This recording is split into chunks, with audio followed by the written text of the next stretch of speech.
Mga ka-reloan, eto ngang re-reviewin natin ngayon ay talaga namang kabaliktaran ng kanyang pangalan. Iwasan nyo tong loan application na to. Kung ayaw nyong ma-scam, panoorin nyo to hanggang dulo. Dahil ako mga ka-reloan, gusto kong magsalita ng masasamang salita. Gusto kong magsabi ng bad words.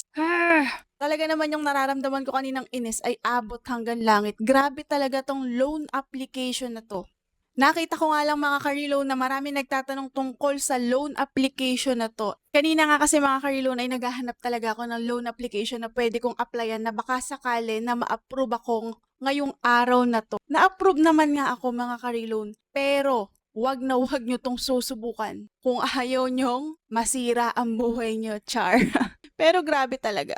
Wag na natin tong patagalin mga ka-reloan, ilantad na natin to dahil hindi karapat dapat gamitin ang loan application na to. Sa mga nakasubok na dito, mag-comment kayo ng experience nyo para makatulong din tayo sa iba at para mabura na rin tong loan application na to at wala na siyang mabiktima. Unang-una nga sa lahat mga ka-reloan ay hindi siya SEC registered. Ito ay kalalabas lang noong April 2026. Sobrang fresh nga ng loan application na to at nakisabay talaga siya sa trending ha, sa GSIS. 'Di ba ang GSIS ay merong inoffer sa mga users niya, sa mga may loan din sa kanya. At pinangalanan nga itong ginhawa. At etong natagpuan ko ngayon mga ka-reloan ay hindi ginhawa, kung hindi pasakit. Eto siya mga ka-reloan. Nakita ko siya sa Play Store at meron nga siyang 4.1 na star. Sobrang baba nga at meron siyang 171 na reviews. At as of now ay meron ng 10,000 plus na nag-download sa kanya. So ganito na karami yung nakagamit dito sa Ginhawa loan application na to. At dito pa lang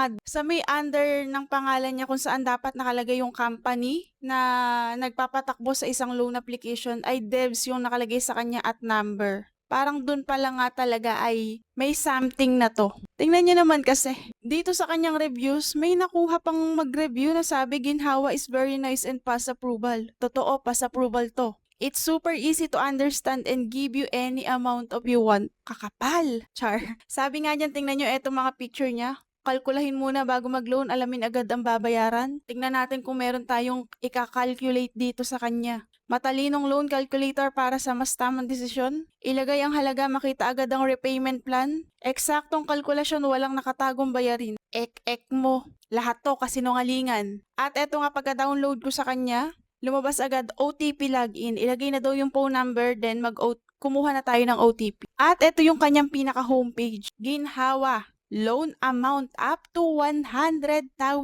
Tingnan mo, sabi niya pa dito, must read for beginners. Premium credit, clear and transparent interest rates, information encryption security, apply for a fast loan online. Meron siyang annual interest rate na 3% hanggang 12% at meron siyang loan period na 91 hanggang 365 days daw. At sige, ayan, mag-withdraw na nga tayo sa kanya. Withdraw now ang nakalagay, hindi apply now. Ang unang lumabas ay withdraw method, account and information. E-wallet agad, tapos lumabas agad yung GCash, nakalagay na agad dito yung number ko, then ipapa-confirm na lang niya kung tama ba. At sa pangalawa nga niyan ay contact information agad, 2 hanggang 3, yung pangatlo optional na lang. Then mag-next na tayo dyan, KYC na, etong ID card, ito yung ID type, national ID, multipurpose ID, passport, driver's license, social security system card, TIN, voter's ID, health card old, at saka postal ID. Then, ayan nga pa, papicturean niya pa sa atin yung likod at harap ng ID natin. Medyo maselan pa siya ha,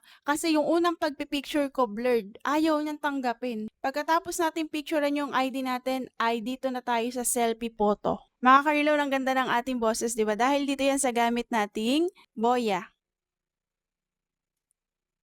Super cutie at talaga namang malinis ang boses at wala ring maririnig na kalat na ingay. Nandiyan yan sa ating basket, i-check out nyo na. Then, tsaka pa lang itong personal information. Ito yung huli nating sasagutan. Nakalagay na rin agad dyan yung last name ko, yung first name ko.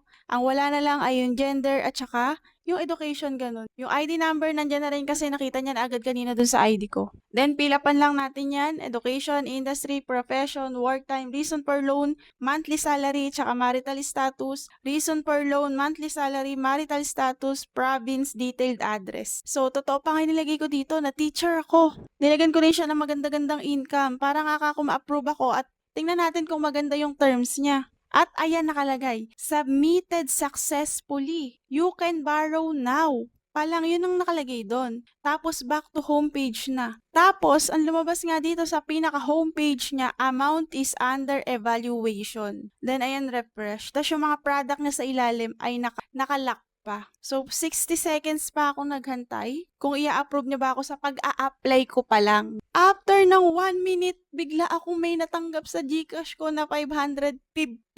Nagtaka ako, sabi ko, ala, sino kaya ako yung nag-send sa akin sa GCash? Noon pala, eto na yun, yung kay Ginhawa mga ka-reloan. Ayan, sabi niya, congratulations, your loan has been successfully disbursed. Hindi pa naman ako nagko-confirm mga ka-reloan at buti na lang talaga, 550 lang yung sinend niya. Hala, sabi ko, red flag. Na-scam ako kasi scam yung ganitong dating mga ka-reloan. Ang hindi naman niya sinabi na i-disburse niya agad. Nag-auto-disburse siya. At ayun nga, pagtingin ko dito sa orders, ang nakalagay ay 950 yung kailangan kong bayaran. Take note, 13 ngayon. So, 6 days lang. 13, 14, 15, 16, 17, 18, 19. 6 days. Kasama yung ngayon ay 7 days lang. Super. Grabe. Nakakagalit talaga. Hindi ako mapakali kanina kasi first time akong ma-scam. Grabe. Sa mga nanonood ng review ko, kapag nakikita ko na red flag, di ba, hindi ko naman na tinutuloy. Eto kasi nag-auto-disburse. Grabe talaga siya.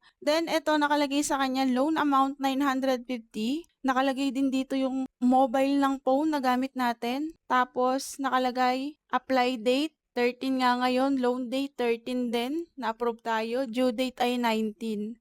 Ang service charge niya ay 399, bali 400. Loan period niya 7 days and yung actually paid in amount ay 551. So yun yung natanggap ko, 551.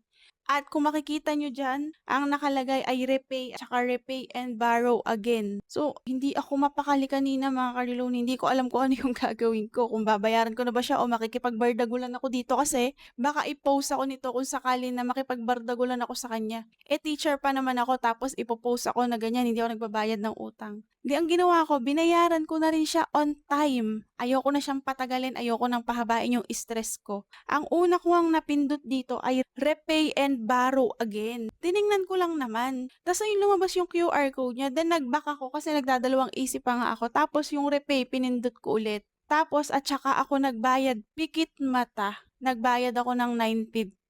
Tapos, dahil napindot ko pala yung repay and borrow again, nag-auto-disburse na naman siya ng 550 ulit. Doon ako nalungkot talaga ng bonggang-bongga. Tapos, hindi ko na ngayon alam, natatakot na ako kasi baka mamaya kapag binayaran ko siya, mag-auto-disburse na naman. Ang ikinatutuwa ko na lang talaga ay hindi ganun kalaki yung amount. Pero, grabe. Nung pangalawang disburse sa akin, parang sabi ko, parang ayoko na siyang bayaran. Salamat na lang at ibinalik mo yung pera ko nung una. Kaya lang talaga natakot ako kasi baka i-post niya ako dahil ang linaw ng pagkaka-picture ko sa ID ko. Then yung aking facial recognition, medyo kita din yung mukha ko, nakapis pa ako. So, nakakahiya kung mapopost niya ako ng ganun. Tapos may napanood akong review na ang sabi niya, yung repay, yung pinindit niya, wag yung repay and borrow now again. Kasi ang dami ko nagko-comment, nagtatanong sila paano ang gagawin nila para matanggal yung account nila dito. Then nung ano nga hinahanap ko pa yung deletion account, yung pagdidelete ng account, dinidelete ko siya nung una, ayaw niya kasi daw meron nga akong utang na 550 ulit or 950. Ayaw niyang ma-delete. So, gusto ko na siyang ma-delete ngayon, ora mismo. Kaya ang ginawa ko, binayaran ko ulit. At nag-ingat na ako sa pag-touch dito sa repay and borrow again. Tinouch ko na yung repay lang. At ayun, Diyos ko, kinakabakabahan pa ako pagka pindot ko ng repay at pagkabayad, mabilis akong nagpunta sa may settings niya at nag-delete ako agad. At sobrang bilis din niyang na-delete nung nakapagbayad na ako. At yun nga, nabasa ko nga dito, Ganon din ang experience nila, nag-auto-disburse, tapos 1K lang, chineko, biglang pasok, 520 lang, pero kailangan niyang bayaran 1K. Tapos, napipindot din nila yung repay and borrow again. Kaya ayun, auto-disburse ng auto-disburse. Kaya nga meron dito na hindi na lang nagbayad, nag-off SIM na lang daw, nagpalit ng number, hinayaan na niya. Kasi scam naman talaga. Ako, ang ayoko lang mangyari sa akin ay ma-post ako. And ayun nga, medyo nitong mga nakaraan kasi ay ang hirap ding mag-apply sa mga loan application. Palagi tayong decline. Kaya baka mamaya isa rin to sa mga nag-aano ng information na hindi tayo nagbabayad, 'di ba? Mas lalong maapektuhan yung ating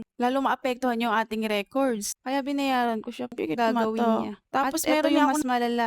4,000 yung na-loan niya pero 2,600 lang yung pumasok. Tapos 4,600 yung pinababayaran after 1 week. Pikit mata binayaran. Kasi wala pang 7 days tumatawag na, nagte-text pa sa referral. Kasi nagulat na lang kami, automatic na nag-send ulit sila ng pera kahit di naman kami nagre-loan halaga. Tapos grabe sila. Sama-sama natin tong i-report nang mawala na to sa Google Play Store at wala na tong mabiktima. Kasi kahit ayaw mong mag-loan sa kanya, kung nag-auto-disburse naman siya, wala na tayong magagawa. Kaya mga ka-reloan, ugaliin nyo na manood muna ng mga reviews kagaya nito para makaiwas kayo sa ganitong klaseng scam. Ayan, hindi ako nagbasa ng review agad. Hindi ako nanood ng mga videos. Ayun, tuloy yung napala ko, di ba? At least na-experience ko siya. Then ayun, dinilit ko na siya agad. Ayokong ma-stress. At kayo kung nagbabala kayong mag-loan, iwasan nyo tong si ginhawa dahil hindi ginhawa ang ibibigay sa inyo nito, sakit ng ulo. Gigil na gigil talaga ako. Dahil gigil na gigil ako, nag-lipstick ako ng red. Eto yan mga ka-reloan.